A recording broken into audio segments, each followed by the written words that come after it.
de la précédemment désobéissance dans de l'homme qui ira en enfer. Et il nous a donné une solution. Parole qui éclaire. Le buste symbolise le Seigneur Jésus-Christ. Tocan symbolise le royaume des cieux. C'est maintenant sur ECC Ivoire TV. Bien-aimés en notre Seigneur Jésus-Christ, alléluia. Bienvenue dans votre émission Parole qui éclaire. Parole qui éclaire, c'est un rendez-vous où la lumière de la parole dissipe les ténèbres de l'ignorance, fortifie la foi et éclaire le chemin de chaque âme en quête de la vérité. Alors pour cette deuxième série, nous allons nous pencher sur un thème essentiel de la parole. Ce thème est intitulé « Les trois ennemis de tout chrétien ». Les trois ennemis de tout chrétien. Oui. Alors, l'objectif des enfants d'Israël dans la Bible, c'était qu'ils aillent à Canaan, la terre où coule le lait et le miel. Et après la mort de Moïse, Josué a pris les rênes. Il a pris le contrôle. Il était devant les enfants d'Israël. Ils sont allés sur la terre de Canaan. Mais avant qu'ils n'aillent, ils ont traversé d'abord le Jourdain, dans le livre de Josué 3.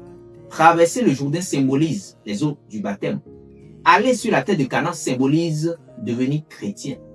On aurait cru qu'il n'y aurait plus de combat, que tout est bon maintenant. Mais non, c'est maintenant ils ont affronté encore trois épreuves rudes. Trois combats qui sont encore rudes. D'abord, ils ont affronté Jéricho. Il y a le combat de Jéricho. Il y a le combat de Haï et puis les Gabaonites.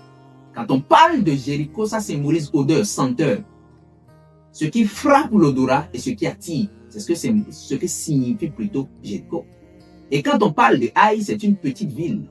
Les enfants d'Israël croyaient qu'il allait battre facilement Haï. Mais ils avaient oublié qu'il y avait l'interdit au milieu d'eux, Akan, qui a fait que Haï les a battus.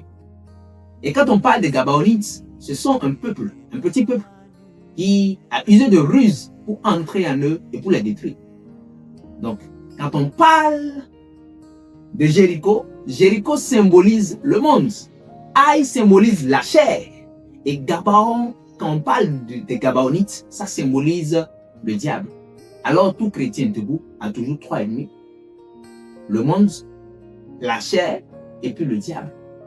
Quand on parle du monde, c'est pas la création. Non, c'est pas le ciel, la terre, tout ce qu'elle renferme. Non, la Bible dit dans Psaume 24, à l'Éternel la terre et ce qu'elle renferme. Ça, c'est la création. Mais quand on dit le monde, c'est un système diabolique que le diable a mis en place. Je vais vous donner un exemple. Aujourd'hui, par exemple, on dit, avant, quand tu voulais déposer les offres d'emploi, ou bien on te dit, cesse, soit masculin ou féminin. Mais aujourd'hui, maintenant, il y a autre. Quels sont maintenant autres? Soit tu es masculin ou bien féminin, ou bien on te trouve encore une autre sexe. Tu n'es pas homme, tu n'es pas femme, tu es quoi? Ça, c'est le système du monde. Le système du monde aujourd'hui parle de l'avortement. Alors que la Bible a interdit l'avortement. Mais le système du monde aujourd'hui autorise. Quand on parle du monde, c'est le système diabolique que le diable a mis en place pour dire, n'allez pas vers Dieu payer ce que vous voulez, mais venez vers moi. C'est ça le monde. Quand on parle de la chair est différente de la chair et le sang. Je répète bien, la chair est différente de la chair et le sang. Quand on parle de Éphésiens, quand Paul dit dans Éphésiens, notre combat, ce n'est pas contre la chair et le sang, mais contre les esprits. La chair et le sang symbolisent le corps.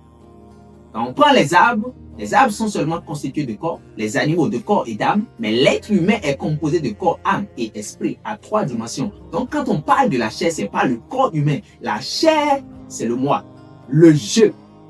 La chair, c'est la nature adamique, la vieille nature, le vieil homme, la nature corrompue.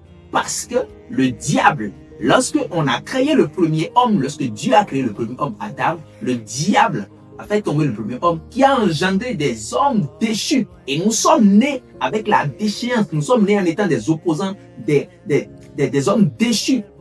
C'est ça la chair, la vieille nature avec laquelle nous sommes nés. Ce qui fait que sans que tu ne regardes un film, sans que tu ne lises dans un document, personne ne peut t'apprendre avant que tu ne saches voler, tu ne saches mentir, sans que tu ne saches rester dans la jalousie, la cupidité, les querelles, les choses de la chair.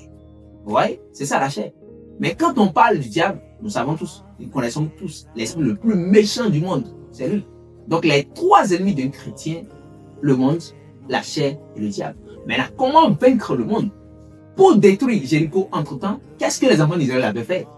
Dieu leur a dit, Ce n'est pas que vous allez combattre, non, parce que Jéricho était fermé, barricadé, personne n'entrait, personne ne sortait. Mais qu'est-ce que vous allez faire? Vous allez tourner le premier jour, une fois, deuxième jour, une fois, troisième jour, une fois, 6 fois. Pendant les 6 jours, vous allez faire une fois. Mais le 7e jour, vous allez tourner 7 fois en sonnant des trompettes. Et par la foi, Jéricho sera brisé. Pour vaincre le monde, c'est par la foi. La foi dans le Seigneur Jésus-Christ. Mais pour vaincre la chair, comment il faut faire?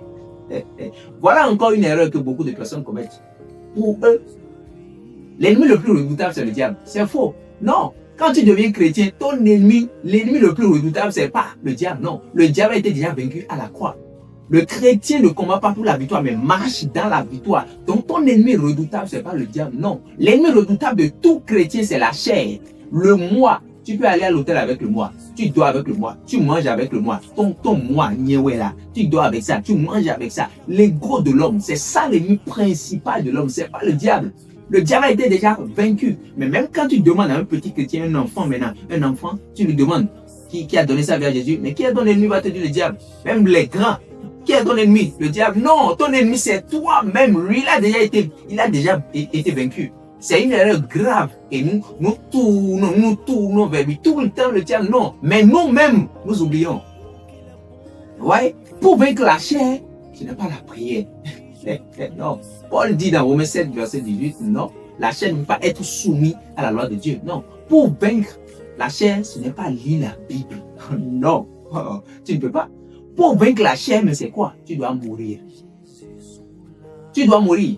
Notre relation avec Adam prend fin où? À la croix. Et c'est encore l'endroit où notre relation avec Christ commence. Notre relation avec Adam prend fin à la croix. Et notre relation avec Christ commence à la croix. Tu dois mourir. Mais qu'est-ce qui se passe aujourd'hui? Lorsque vous regardez dans les églises, les chrétiens ne sont pas morts. Ce sont des chrétiens évanouis. Oui, parce qu'il y aura un moment où Dieu va voir si tu es vraiment crucifié, si tu es vraiment mort. Et pour savoir si tu es crucifié, tu es vraiment mort, c'est quand on t'écrase dans la vie, on t'écrase à l'église, on t'offusque, on t'offense et tu ne réagis pas. Oui, allez dans les cimetières, les morts sont à leur place, il n'y a pas de bruit, tout est calme. Mais allez dans une école de maternelle, il a pris mon cahier, il a pris mon bic, il a pris mon stylo, il a volé mon argent, tout le monde est en train de crier. Les églises aujourd'hui sont remplies des élèves de maternelle, pas des morts, pas des crucifiés. Paul dit dans Galates 2, verset 20, j'ai été crucifié et si je vis, ce n'est plus moi qui vis, mais c'est le Seigneur qui vit en moi. Verset 9, quand quelqu'un est décédé, c'est là, on commence par dire, ce n'est plus moi qui vis, alléluia. C'est pas un verset de la mort, non, c'est un verset de ton vivant. Le christianisme, c'est tu dois mourir. Mais dans les églises aujourd'hui, il n'y a que des évanouis. Pas des morts. Alors, tu n'as pas de responsabilité dans cette affaire. C'est quoi? Es-tu un élève de maternelle ou bien tu es un crucifié? Paul était un crucifié. Pierre était un crucifié. Alors, et toi? Es-tu un crucifié ou bien es-tu un élève de maternelle? Gamberge. Pour vaincre le diable, pour finir, qu'est-ce que tu dois faire? Tu dois résister et il fuira loin de toi avec la connaissance de la parole. Notre Seigneur Jésus-Christ, avec quoi il a vaincu le diable? Quand le diable, la tenté était devant lui, il a résisté au diable, il lui a répondu par la parole. Tu dois connaître la parole de Dieu et tu dois résister au diable. La connaissance de la parole de Dieu. D'abord, il est déjà vaincu et quand il vient vers toi, tu résistes et puis avec la connaissance de la parole, il fuit loin de toi. Tu dois connaître nécessairement la parole de Dieu et l'appliquer. Alors, je te redemande encore, es-tu un crucifié ou bien es-tu un élève de maternelle? Je vais m'en arrêter là. Gamberge, réfléchis et que le Seigneur soit avec toi. Au nom de notre Seigneur Jésus-Christ. Amen. Tu viens d'écouter Parole qui éclaire, une émission conduite par le dévancier Vladimir Donant. Chaque lundi à 8h05 GMT, reçois la lumière qui transforme les jours. Rendez-vous la semaine prochaine, si Dieu le veut.